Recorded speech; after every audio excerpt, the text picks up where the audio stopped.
പ്രധാനമന്ത്രി സുരക്ഷിത് മാതൃത്വ അഭിയാൻ. നിർധനരായ ഗർഭിണികളുടെ ആരോഗ്യം മെച്ചപ്പെടുത്തുക.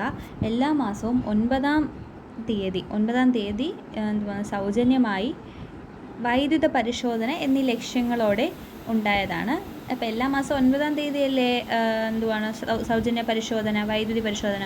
അപ്പോൾ ജൂൺ 9-നാണ് ഇത് ആരംഭിച്ചത്, 2016 ജൂൺ 9. ജനിതകമായ വൈകല്യമോ രോഗങ്ങളോ ഉള്ള കുട്ടികളുടെ ജീവിതം മെച്ചപ്പെടുത്തുന്നതിന് വേണ്ടി 2013 ആരംഭിച്ച പദ്ധതിയാണ് രാഷ്ട്രീയ ബാൽ സ്വാസ്ഥ്യകാര്യക്രം.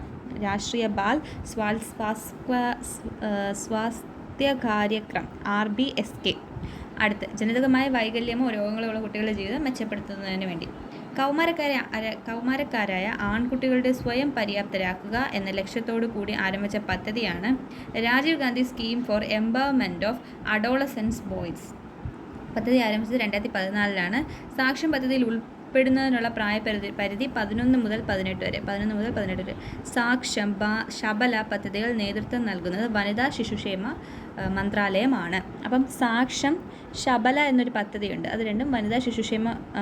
ഓക്കെ, PMSMA എന്ന് പറയുമ്പോൾ 2016 ജൂൺ 9-നാണ് പ്രധാനമന്ത്രി സുരക്ഷിത് മാതൃത്വ അഭിയാൻ. അപ്പം എന്താ മനസ്സിലായല്ലോ, അമ്മയുമായിട്ട് റിലേറ്റ് ചെയ്താണ് നിങ്ങൾ മനസ്സിലാക്കണം.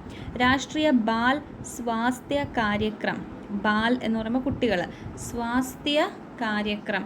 അപ്പോൾ നിങ്ങൾ ഓർക്കേണ്ടത് ജനിതകമായ വൈകല്യമോ രോഗങ്ങളുള്ള കുട്ടികൾക്ക് വേണ്ടി. സാക്ഷ്യം എന്ന് പറഞ്ഞാൽ കുട്ടികളുടെ ആൺകുട്ടികളിൽ സ്വയം പര്യാപ്തത ഉണ്ടാക്കിയെടുക്കാൻ 11 മുതൽ 18 വരെ. ഓക്കെ, ഇത്രയും ഓർത്തിരിക്കും.